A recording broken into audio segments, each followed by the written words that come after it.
पास न्यूनतम जो हम लोग उसको दे रहे हैं 3 लाख रुपए बीमार होने के बाद में, 1 साल हो गया, उन गरीब लोगों को नहीं मिल रहा। सभापति महोदय, मेरा आपसे ये निवेदन है, ये तमाम जो इस बजट के अंदर ये सब हालात बने हुए हैं, बड़े बड़े महलों के लिए, ठाकुरों के लिए तो बहुत कुछ है। आज अरे साहब, ये रिफाइनरी कौन खा गया? ये रिफाइनरी कौन खा गया है वो भी पता है। चिल्लाना हिम्मत हो तो मैं जाकर ये बात कर लो, ये करना जो कर ले, हिम्मत है वो कर लो, सब अच्छी तरह से कर लो। ये आवाज मजदूर की, ये आवाज पिछड़ों की, ये तमाम लोग इकट्ठे हो जाए, ये आवाज दबा नहीं सकते हैं। सभापति महोदय, आपने मुझे दोनों डिमांड में बोलने का अवसर दिया, इसके लिए तहे दिल से धन्यवाद। सभापति महोदय, इस देश में, इस प्रदेश में और इस बजट के अंदर हमारा दलितों का, पिछड़ों का, आदिवासियों की क्या स्थिति है, ये हम लोग ही महसूस कर सकते हैं, ये बड़े लोग महसूस नहीं कर सकते। और हमारे में से ही किसी भी क्षेत्र में होगा तो वही महसूस कर सकता है। ओम प्रकाश वाल्मीकि जी ने ये दर्द, जो बहुत क्रांतिकारी कवि थे, उन्होंने ये दर्द अपनी कविता के अंदर बयां किया, और वही पूरा का पूरा इस बजट के अंदर जब पढ़ने के लिए, एक दफे नहीं कई दफे पढ़ा, मैं कम पढ़ा जरूर, सिर्फ मैं पोस्ट ग्रेजुएट हूँ, क्योंकि इससे आगे भी पढ़ाई होती है, डॉक्टरेट होती है, इससे आगे भी पढ़ाई होती है। उन्होंने अपनी ये बात रखी, वो इस बजट के अंदर, जो भी इस बजट को पढ़ेगा वो महसूस करेगा। चूल्हा मिट्टी का, मिट्टी तालाब की, तालाब ठाकुर की, भूख रोटी की, रोटी बाजरे की, बाजरा खेत का, खेत ठाकुर का, बैल ठाकुर का, हल ठाकुर का, हल की मूठ पर हथेली अपनी, फसल ठाकुर की, कुआं ठाकुर का, पानी ठाकुर का, खेत खलियान ठाकुर के, गली मोहल्ले ठाकुर के, फिर अपने क्या, गांव, शहर, देश, क्या है हम लोगों का? इस बजट के अंदर कुछ भी नहीं है, सब कुछ ठाकुर। सभापति महोदय, हर क्षेत्र के अंदर हम लोगों के साथ भेदभाव किया जाता, हम लोगों को कुचला जाता है, उसके बावजूद भी हमारे दर्द बयां करते हैं तो इस पर हंसी उड़ाई जाती। ये विडंबना है। किसी भी क्षेत्र में आप अगर संसाधन की गणना निष्पक्ष तौर पर करें, जो दुनिया की सबसे विश्वसनीय संसाधन की गणना करने वाली फोर्ब्स, उन्होंने जब भारत के अंदर संसाधन की गणना करी तो मिलियनर्स के अंदर 2013 के अंदर जब ऊंची जाति वालों के पूरे संसाधन में 80.3% उन लोगों का है, और पिछड़ों का कितना, 17.8%। 5 वर्ष बाद 2019 के अंदर वो बराबर होने की जगह वो और बढ़ा, 81%, 4% उन ऊंची जातियों वालों का, और जो पिछड़े वालों का 15.2%। वो रफ्तार अगली बार जब चोट पड़ी, जब वोट की चोट अगली बार हम लोगों को वापस पड़ी पिछड़ों को, तो वो और तेज गति से, जो आखिरी के अंदर जो आंकड़े आए 2022 के अंदर 78.4%, और पिछड़ों का कितना, 9%। 80% से 88% का सफर पिछले 5-7 सालों के अंदर, और हम लोगों को क्या, ओबीसी पिछड़ों का क्या, 17.8%। 9, सब किसका, ठाकुर का।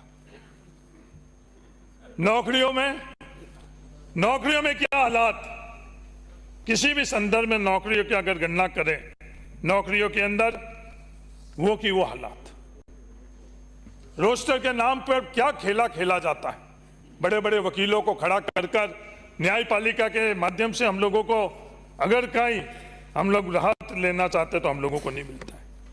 कहीं भी आप देख लो, किसी भी नौकरी में देख लो, मेरे से पूर्व वक्ता ने जब किसी और जगह से बात करी शुरू के अंदर, तो उनकी बात अलग थी, क्योंकि वो दिमाग से थी, अंत के अंदर उन्होंने बात दिल से करी तो अंत के 2-3 मिनट इन्होंने पूरी की पूरी हकीकत बयां करी। जो RUH के अंदर जो नौकरियां निकाली गई उसमें क्या हालात कर रखे।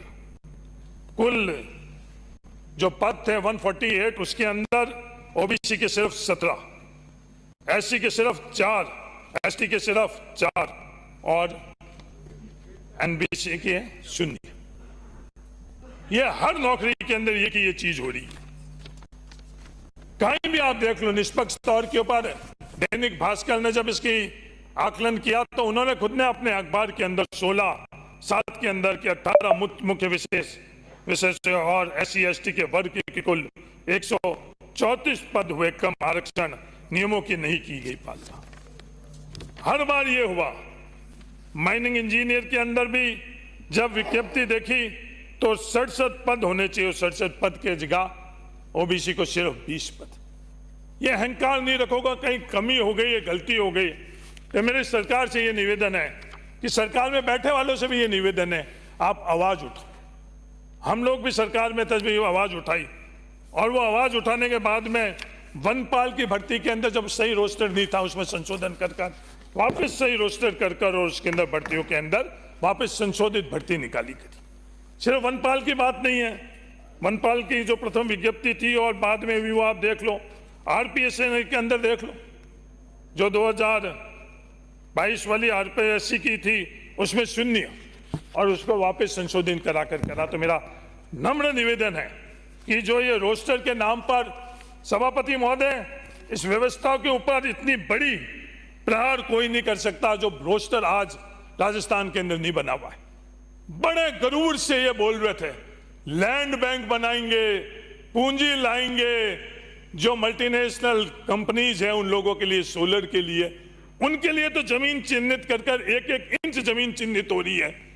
पर जो नौकरी के अंदर जो रोस्टर बनाने के संदर्भ के अंदर इतनी बड़ी फौज सरकारी कर्मचारियों के इन सरकार के अंदर है, उसके बाद भी संविदाओं के अंदर, उसके बाद एडवाइजर के नाम पर कितने लोग लेकर आई, पर ये रोस्टर आज भी राजस्थान सरकार का नहीं बना हुआ।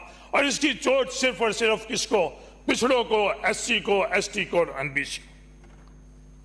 सभापति महोदय, और तो और जो पहले व्यवस्था हुआ करती थी रिमार्क्स की कि कोई भी भर्ती होती थी उसके बाद में उसका किस वर्ग से है उस वर्ग के लिए अनिवार्य तौर के ऊपर था और यह कोई सरकारी फैसला नहीं था।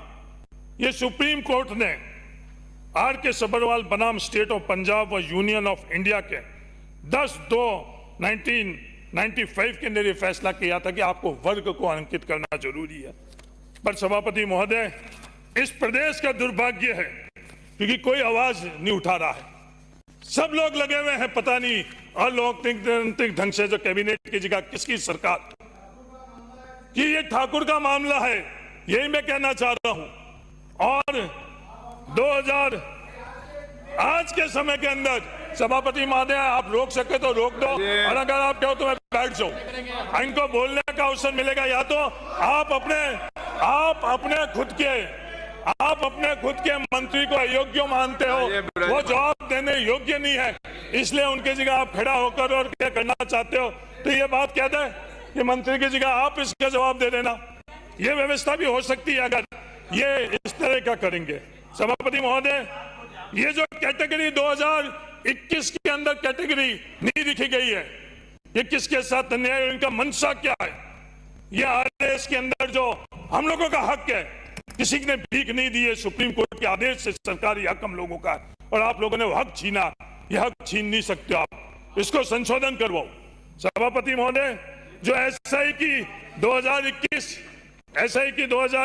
के अंदर है, उसी प्रकार 2021 के अंदर भी इन्होंने उसके आगे नहीं उल्लेखित करा। इनकी मंशा क्या है, मैं ये जानना चाहता हूं। जब जवाब दें इनकी मंशा क्या है। मैं आरोप लगा रहा हूं कि इनकी मंशा सही नहीं है। अगर मेरा आरोप, मैं चाहता हूं कि आरोप गलत सिद्ध हुई और ये इसके ऊपर जो कैटेगरी लिखे उसकी तरह से करें। सभापति महोदय, कॉलेज शिक्षा के अंदर सरकार तो कैबिनेट की होती है, तो कैबिनेट की जगह इन्होंने सरकार किसी एक व्यक्ति की बना दी। चलो व्यक्ति की बना दी, और वो व्यक्ति जो मुख्यमंत्री है वो क्या कह रहे हैं कि 65 वर्ष उम्र की जाएगी। वो 65 वर्ष कॉलेज लेक्चर की उम्र करने से किसको नुकसान? वो अच्छी तरह से ये जानते हैं वो नुकसान किसी को है, वो आरक्षित वर्ग को है, वो नुकसान ओबीसी को है, वो नुकसान एससी को, वो नुकसान एसटी को, वो नुकसान युवाओं को है, हर तरह का नुकसान। उसके बावजूद भी उनकी मंशा क्या है वो प्रदेश आज जान चुका 6 महीनों के अंदर। इस सोच के कारण आज 65 वर्ष की बात कर रहे हैं। सभापति महोदय, सिर्फ नौकरियों के संदर्भ में नहीं, कहीं भी किसी भी क्षेत्र के अंदर आप जाओ, यह अन्याय उसी प्रकार का रहेगा। सभापति महोदय, मेरे बड़े विद्वान, मेरे पड़ोस के विधायक, आहोर के सम्मानित विधायक ने कहा कि मैंने बजट नहीं पढ़ा। 10 बार बजट पढ़ने के बावजूद भी बजट नहीं पढ़ पाया, तो हाँ, दानी से आने वाला व्यक्ति हूं, बजट नहीं पढ़ पा रहा, कि मेरे ज्ञान के अंदर कुछ कमी है। उन्होंने ये बात का उल्लेख किया सभापति महोदय, इस बजट के अंदर बहुत कुछ मिला है, बहुत कुछ। उन्होंने वो श्रेणियां भी बताई, 2,90,000 करोड़ इस प्रदेश को मिलने के अंदर उन्होंने 3-4 श्रेणियां बताई कि अनुसूचित जाति अनुसूचित जनजाति के विकास के लिए 1500 करोड़। उन्होंने वो श्रेणी बताई, वंचित वर्ग आबादी की आधारभूत संरचनाओं के लिए 200 करोड़, टीएसपी एरिया के लिए 75 करोड़, एससी एसटी ओबीसी सफाई कर्मचारी अल्पसंख्यक समुदाय के लिए 100 करोड़। सभापति महोदय, मेरी तो पोस्ट ग्रेजुएशन सिर्फ इकोनॉमिक्स में है, तो मेरे को इतनी ज्यादा अगर इसमें गणना में कमी आ गई है तो वो बता देना। या पूरी की पूरी जब गणना की जाती, गिनती की जाती है, तो 1875 करोड़, 2,90,000 करोड़ के अंदर 1875। और ये मैं नहीं कह रहा हूं, इन्होंने खुद ने ये बात करी। और ये पूरी की पूरी कितने प्रतिशत हुई? 0.64%। पूरी की पूरी इन्होंने 0.64% करी। सभापति महोदय, ये हर क्षेत्र के अंदर ये अन्याय कर रहे हैं। सभापति महोदय, इन्होंने क्या क्या किया? इन्होंने जो स्कूटी के लिए योजनाओं की घोषणा इस बजट के अंदर करी, सबके लिए करी, पर पता नहीं, वोट लेते वक्त तो आपको ओबीसी नजर आते हैं। इन स्कूटी के अंदर एक वर्ग जिसको वंचित रखा है, इस स्कूटी योजना के अंदर वो ओबीसी वर्ग के लिए रखा है। मेरा नम्र निवेदन है, जब जवाब दे मंत्री महोदय, आपके अधिकार क्षेत्र के अंदर है, इस जवाब के अंदर आप इस ओबीसी को भी जोड़ो। मेरा आपसे नम्र निवेदन है, क्योंकि ये लोग तो इनकी बात, इनकी भाषा, इनके अहंकार, ये सब तो अलग ही है। मैं इनके लिए क्या कहूं? बेशक नफरतों के बीज बोते हैं वो हर बार, हम मोहब्बत के फूल खिलाकर देंगे उन्हें करार। उनकी चालों से रुकती नहीं हमारी राहें, हम तो सच की रोशनी में जलने वाले, अपनी जुबान से जहर उगलते हैं वो, हम अपने लफ्बाजों से उन्हें देंगे सुकून और सौगात। वो उनके पीछे कई तालियां बजाने वाले टेबले भी बजा रहे थे, उनको ये पता नहीं है। उन लोगों को सिर्फ वोटों के वक्त ओबीसी के अंदर कैसे दूरियां पैदा हुई, मूल ओबीसी और ओबीसी के अंदर, उस वक्त तो मूल ओबीसी याद आ रहे हैं। उन्होंने ओबीसी पूरे वर्ग को, उन एससी वर्ग को, एसटी वर्ग के लिए साथ अन्याय हो रहा है, उस वक्त उनको उनके विरोध के अंदर तालियां बजाने के अलावा कुछ महसूस नहीं हो रहा है। ये इस तरह की लोगों की सोच है। सभापति महोदय, हम लोगों के यहाँ एक जब औद्योगिक क्रांति आई, औद्योगिक क्रांति के वक्त के अंदर मजदूर एक वर्ग और श्रेणी हुआ है, दुनिया के अंदर आई, और मैनचेस्टर के अंदर उनके साथ जो अन्याय हो रहा था उसके खिलाफ बड़े आंदोलन हुए और कानून बने। इस नया दौर के अंदर एक नया वर्ग आया है, जिस नए वर्ग को गिग वर्कर कहते हैं, और उनकी संख्या कम नहीं है, 77 लाख के करीब अंदाजन इस सर्वे हुए जब इस देश के अंदर है। ये गिग वर्कर है कौन? जो हम लोगों के परिवार के लोग इन गिग वर्कर के माध्यम से जो डिलीवरी देते हैं, दुनिया की बड़ी से बड़ी ब्रांड अमेजन जैसे के लिए भी अगर कोई रीढ़ की हड्डी है तो ये गिग वर्कर है। ये गिग वर्कर हम लोगों को सामान पहुंचाते हैं। गिग वर्कर, उनके अलावा जो उबर ओला जैसे दुनिया की बहुत बड़ी एमएनसीज है, उनके अंदर जो ड्राइवर लोग हैं वो भी इन गिग वर्कर के अंदर शामिल होते हैं। इस देश के अंदर सबसे पहले उन लोगों के लिए चर्चा करी, चिंता जाहिर करी, उन लोगों की आवाज बनकर कोई उभरे, उनका नाम राहुल गांधी। भारत जोड़ो यात्रा के दरमियान जब यहाँ राजस्थान के अंदर राहुल गांधी जी आई तो उनसे संवाद किया। राजस्थान सरकार हम लोगों को कहा कि इस गिग वर्कर के संबंध के अंदर कुछ कार्य करो, और राजस्थान सरकार ने Rajasthan platform based gig workers registration and welfare कानून बनाया। और जिस गिग वर्कर्स के साथ आज अन्याय हो रहा है, सभापति महोदय, ये खेल अलग ही है। मजदूर को हक नहीं मिले उसके लिए सब लोग, पूरा तंत्र एकजुट हो जाता है। इस मजदूर को मजदूर नहीं, उस मजदूर को ये बड़े एमएनसी, बड़े पूंजीपति क्या कहते हैं, ये हमारे पार्टनर है, और उनको पार्टनर बनाने की मंशा से नहीं, वो पार्टनर उनके हक और अधिकार दबाने के लिए उनको पार्टनर बनाकर, और मजदूर को जो अधिकार, वो मजदूर को अधिकार नहीं मिल रहा है। जो न्यूनतम वेतन उन लोगों को मिलनी चाहिए वो न्यूनतम वेतन नहीं मिल रहा है। जो न्यूनतम सामाजिक सुरक्षा उनको मिलना है वो न्यूनतम सामाजिक सुरक्षा उनको नहीं मिल रही। ये तमाम हक और अधिकार छीनने के लिए इस तरह के नियम और कानून बने हुए हैं। मेरा निवेदन है सरकार के अंदर, मंत्री महोदय आप जवाब दो। उस वक्त इन जो गिग वर्कर है, हमारे परिवार के गिग वर्कर हैं, इन गिग वर्कर्स के लिए कानून बनाकर इनको हम लोग इनकी पहचान के साथ साथ इनको अधिकार कैसे देंगे, उसकी घोषणा आज सदन के अंदर करो, जिससे आज लाखों जो गिग वर्कर राजस्थान के अंदर हैं उनको अधिकारों को हम लोग संग करें। सभापति महोदय, मैंने आज सुबह भी निवेदन किया था सिलिकोसिस के संदर्भ में। सिलिकोसिस के संदर्भ में क्यों नहीं आवाज उठती है? क्योंकि 90, 95, 99% वो किस वर्ग से आते हैं? वो पिछड़ों से आते हैं, वो दलितों से आते हैं, वो आदिवासियों से आते हैं। इन बड़ी बड़े पूंजीपतियों के वहां से नहीं आते। वो आज बातें होती है डीएमएफडी फंड के लिए, उस गरीब की क्या स्थिति है? पिछले सप्ताह के अंदर में पाटौदी के अंदर एक मजदूर के वहां, वो आज सिलिकोसिस के कारण सभापति महोदय खुद सांस तक नहीं ले पा रहा है। जो कोविड के वक्त के अंदर बड़े बड़े लोगों के वहां जो ऑक्सीजन प्लांट लगे रहते थे, उस गरीब के वहां उस ऑक्सीजन प्लांट के माध्यम से वो सांस ले रहा है। उसका बुजुर्ग बाप, 85 साल का बुजुर्ग बाप, उसके परिवार, उसके 2 बेटी, उसकी पत्नी और उसकी मां को 2 वक्त की रोटी कैसे मिले, उसका भरण पालन करने के लिए वो मजदूर का बाप 85 साल का उस घर के अंदर नहीं था। हम सबके माता पिता उस उम्र के अंदर घर में जितना हम लोगों से बन पाता है उनकी सेवा करते हैं, उनको संसाधन हम मुहैया करते हैं। पर उसकी मजबूरी कि वो सिलिकोसिस के बीमार होने के कारण आज 85 वर्ष के अंदर अगर वो मजदूरी में नहीं जाए तो उसका घर के अंदर 2 टाइम का चूल्हा नहीं चले। पूरा 1 साल से ज्यादा हो गए। आप दोषारोपण लोगे, ये कांग्रेस करोगे, बीजेपी करोगे, इधर के पक्ष की बात करोगे, विपक्ष की बात करेंगे, पर उस गरीब का चूल्हा कांग्रेस बीजेपी नहीं देखता है। उस गरीब की थाली कांग्रेस बीजेपी नहीं देखती, पक्ष ना पक्ष नहीं देख रही है। वैसे सिलिकोसिस से बीमार होने वालों के लिए हम लोग कोई भी और प्राथमिकता नहीं है। सबसे पहले कोई प्राथमिकता है उस मजदूर के अंदर भी, जो आज सबसे बड़ा मिनरल के डिपॉजिट का है पूरे देश के अंदर, सबसे ज्यादा राजस्थान में। उसके ऊपर कितना खेला खेला जा रहा है, कितना विवाद हो रहा है, क्या क्या संसाधन की लूट हो रही है।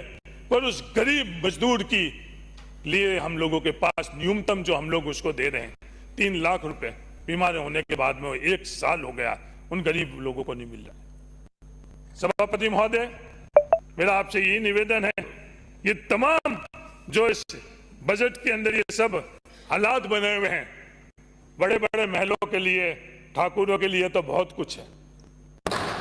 आज अरे साहब, ये रिफाइनरी कौन खा गया? ये रिफाइनरी कौन खा गया है वो भी पता है। चिल्लाना हिम्मत हो तो वह जाकर ये बात कर लो, ये करना जो कर ले, हिम्मत है वो कर लो, सब अच्छी तरह से कर लो। ये आवाज मजदूर की, ये आवाज पिछड़ों की, ये तमाम लोग इकट्ठे हो जाए, ये आवाज दबा नहीं सकते हैं। सभापति महोदय, ये हरीश चौधरी एमएलए और वोट के लिए डर कर इन लोगों के आगे नहीं झुकेगा। हम लोग राजनीतिक ताकत के लिए इन लोगों से आगे नहीं घिसेंगे। ये अपने आप क्यों खड़े हो रहे हैं? कितना भी खड़े हो जाए, ये आवाज ये दबा नहीं सकते हैं। मजदूर की आवाज नहीं दबा सकते हैं, पिछड़ों की आवाज नहीं दबा सकते हैं।